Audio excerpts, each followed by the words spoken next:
মাশাআল্লাহ আধুনিক মা, মডার্ন মাদার। রাগ করেন আমার? মডার্ন মম। সন্তানকে খাওয়াইতে মোবাইল লাগবে, সন্তান কান্নাকাটি করতেছে, সন্তানকে সময় দিবে না, মোবাইল ধরাই দিবে, দিচ্ছে না? অথবা টাকা ধরাই দিবে, যাও বাইরে যাও।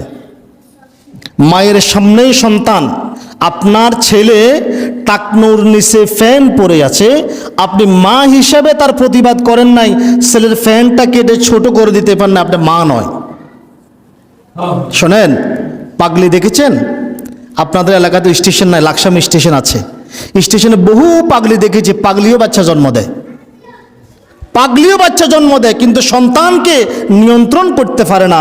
কুকুরও বাচ্চা জন্ম দেয়, কিন্তু কুকুর তার বাচ্চাকে নিয়ন্ত্রণ করতে পারে না। আপনি মা, আপনার সামনে আপনার সন্তান টাকনুর নিচে ফ্যান পড়েছে, মানে আপনি সন্তানকে বলতেছেন, বাহ বাহ সন্তান, যা তুই জাহান্নামে উড়ে যা, আমি তোর সাথে আছি। আল্লাহ নবী বলেছেন, টাকনুর নিচে লুঙ্গি পায়জামা ফ্যানের যে অংশ নামবে এটাই জাহান্নামে যাবে। অর্থাৎ আপনার সন্তান জাহান্নামের কাজ করতেছে, আপনি খুশি। আপনার সন্তান ঘরে বসে বসে আপনার সামনে গান শুনতেছে, হেডফোন লাগায়, জোরে ডেকসেট বাজায়, আপনি মা হিসেবে খুশি। সন্তান জাহান্নামে যাক, আমি খুশি। ওয়াহ, এই না আধুনিক মা, মডার্ন মাদার। হায় হায়, কি হবে? মায়েরা আজকে বাস্তব কথা বলি, মায়েরা কিন্তু ছেলে সন্তানের অনেক অপরাধ দেখে, কিন্তু লুকায় বাঁচানোর জন্য। পিতা যদি শাসন করে, আপনি বুঝতেছেন না মা, আজকে আপনার সন্তানকে যে আপনি বাঁচিয়ে নিচ্ছেন, এই সন্তান কালকে আরো বড় অপরাধ করবে, তখন আপনি তাকে ঠেকাতে পারবেন না। এই সন্তান আজকে কারো গাছের ডাব চুরি করলো, কারো সুপারি চুরি করলো, কারো 10 টাকা চুরি করলো, আপনি কিছুই বললেন না।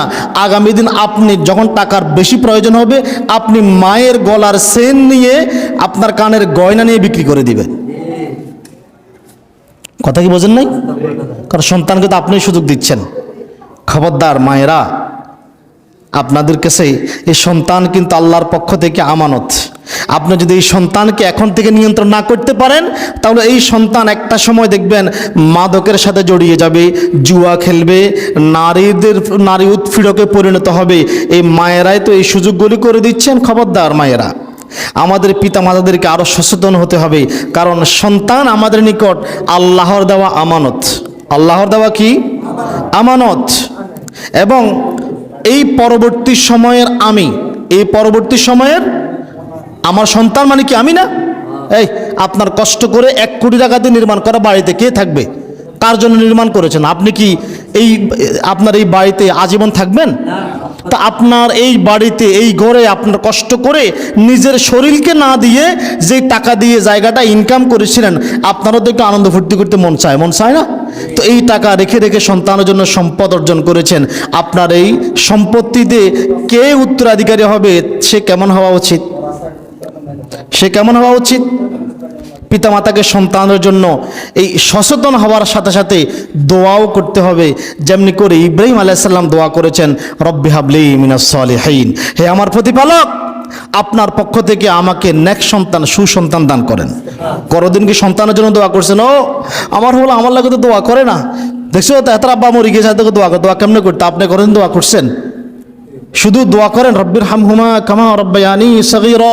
পিতামাতার জন্য দোয়া, সন্তানের জন্য কয়দিন দোয়া করছেন? সন্তানের জন্য কয়দিন দোয়া করছেন?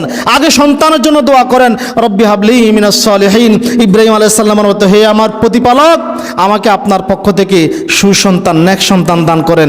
আপনি দোয়া করেন, রব্বানা হাবলানা মিনাজ জওয়াজিনা ওয়া যুররিয়াতিনা কুররাতা আয়ুনি ওয়াজআলনা লিল মুত্তাকিনা ইমামা।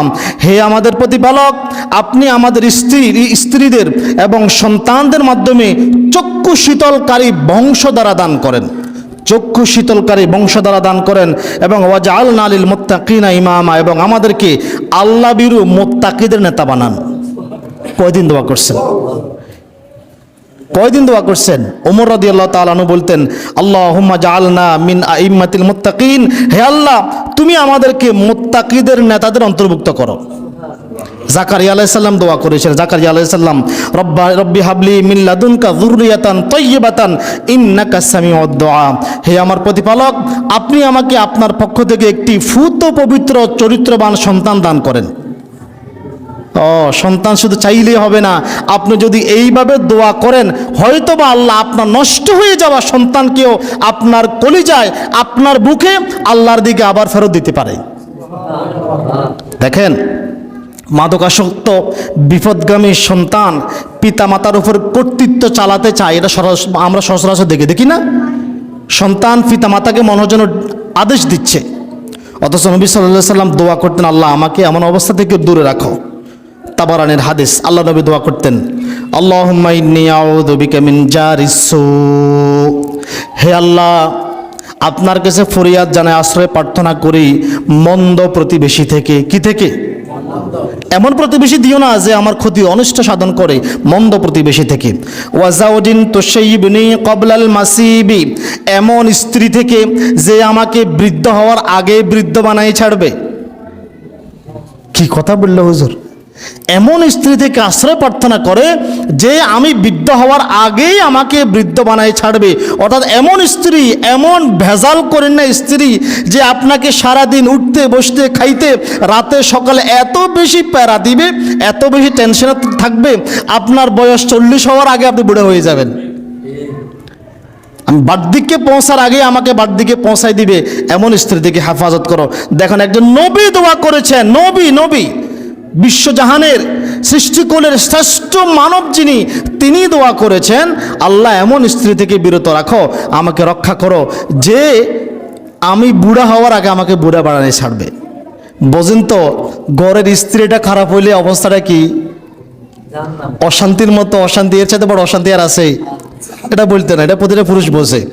এরপরে আল্লাহ নবী দোয়া করতেন, ওয়ামিন ওয়ালাদি ইয়াকুনু আলা রিবান, হায় আল্লাহ এমন সন্তান থেকে তোমার কাছে আশ্রয় প্রার্থনা করি যেই সন্তান আমার উপর কর্তৃত্ব চালাবে, যেই সন্তান আমার প্রভু হতে চাইবে, মালিক হতে চাইবে, আমাকে আদেশ দিবে, এমন সন্তান থেকে তোমার কাছে আশ্রয় প্রার্থনা করি। ওয়ামিন মালিন ইয়াকুনু আলা আযাবান, এবং এমন সম্পদ থেকে আশ্রয় প্রার্থনা করি যেই সম্পদ আমার আযাবের কারণ হতে পারে। দোয়া করেছেন কখন এইভাবে? দোয়া করেন, দেখবেন আল্লাহ তাআলা আপনাকে সুসন্তান, নষ্ট হয়ে যাওয়া সন্তানও আপনার কোলে আবার ফেরত দিতে পারে। প্রতিটি পিতামাতাকে সন্তানের প্রতিটি কথা বলা, সন্তান কি স্টাইলে এখন কথা বলতেছে, সন্তানের হাঁটার স্টাইলটা কি, হাঁটার স্টাইল হঠাৎ করে পাল্টে গেল কেন, সন্তানের কথাবার্তার স্টাইল হঠাৎ করে পাল্টে গেলে কেন, সন্তান কি লিখতেছে, মাঝে মধ্যে তার ডায়েরি কাগজ খুলে দেখবেন সে কোনো নারীর সাথে জড়াচ্ছে কিনা, কোনো বাজে আকিদায় জড়াচ্ছে কিনা, লেখা পড়বেন। সন্তান কেমন ধরনের বই পড়তেছে, সন্তান কি স্টাইলে খাবার খাচ্ছে, কি কি খাবার খাচ্ছে, কোনো সাইফাই করা, আপনার সন্তান কোনো সাইফাস খাচ্ছে কিনা সেটাও খেয়াল রাখবেন। আপনার সন্তান সিগারেট খায় না, ধূমপান, মাদক আসক্ত নয়, কিন্তু এমন কিছু খাবার খায় যেটা তার ক্ষতি করতে পারে, এমন কিছু খাচ্ছে কিনা। আপনার সন্তানের পোশাকের স্টাইলটা কেমন, কোন ধরনের পোশাক পরতেছে এবং সে কার সাথে বন্ধুত্ব করতেছে, এটা পর্যন্ত পিতা মাতাকে সজাগ দৃষ্টিতে খেয়াল রাখতে হবে। আর নয়তো সন্তান বিপদগামী হবে, তখন আর ফেরাতে পারবেন না।